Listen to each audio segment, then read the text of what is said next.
Senate Democrats are telling the GOP that they should not stand in the way of a last-minute deal on the fiscal cliff.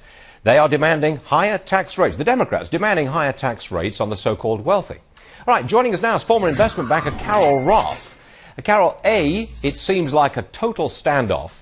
B, seems like we really are headed over that cliff. It really looks like it. So here's the question for you, Carol. If we go over that cliff, what happens to the markets?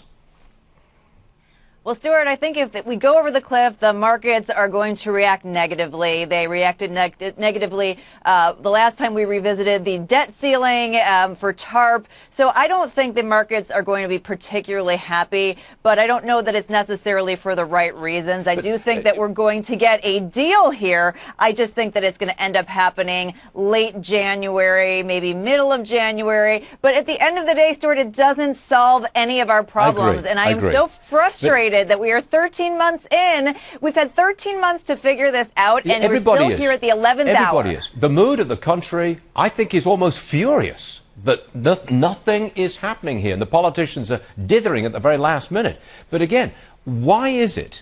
I mean, it doesn't look like a deal is going to get done. And if we do get some kind of deal, it's a total stopgap. And as you say, it's not a good deal anyway. So why hasn't the stock market fallen out of bed? We're still at 13,000 on the Dow. Why are we still there?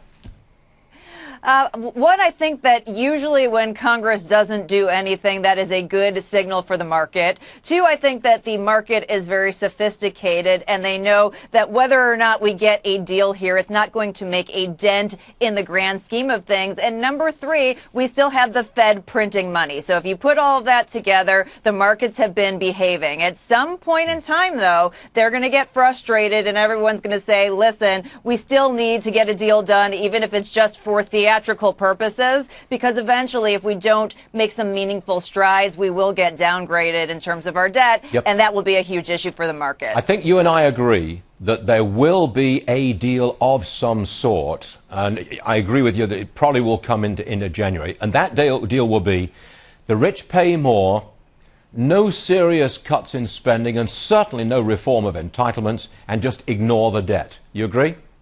Right. It will be a deal. It will not be a solution. You and I are in 100% agreement on that. I'm very glad to hear that, Carol. Now, this one. Well, let me raise a different subject.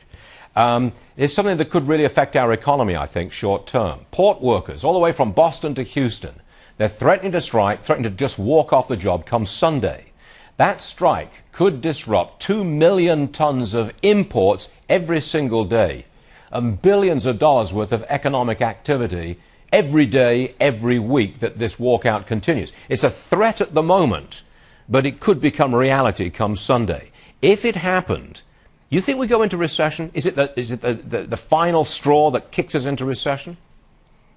Well, given the fact that so many goods have come in the end of the third and the beginning of the fourth quarter for the holiday season, I think if it's a short-term thing, we don't go into recession. But you know what I say about this, Stuart? I say, if that happens, fire them all. Working and having a job is a privilege, not a right. We have become the entitled states of America. And I'll tell you what, I have never been in a job where if I decided to go on strike, they wouldn't have said, Carol, guess what? That's the door. Don't let it hit you on the butt on the way out. So I say if they want to strike, fire them. There are 20-some-odd million people that are underemployed or unemployed that would be very happy to have a job, Stuart. So this is shades of Ronald Reagan firing 11,000 Patco workers back in the early 1980s. But come on, Carol, you know as well as I do, the President Obama, he's not in a position to fire port workers, and the people who run the ports, they're not going to fire them. They'll just let them walk out. That's what's going on.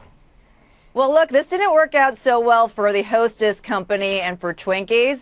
And so I feel like somebody's got to take a hard stand here. If we keep letting this happen over and over again, we're going to continue to be in the situation. I think there needs to be some real repercussions, whether it be with Congress, whether it be with these strikes. There needs to be some consequences for people's actions, Stuart. You know, you're right. Here we are at the end of the year. We've run out of money. We've got a fiscal cliff crisis on our hands.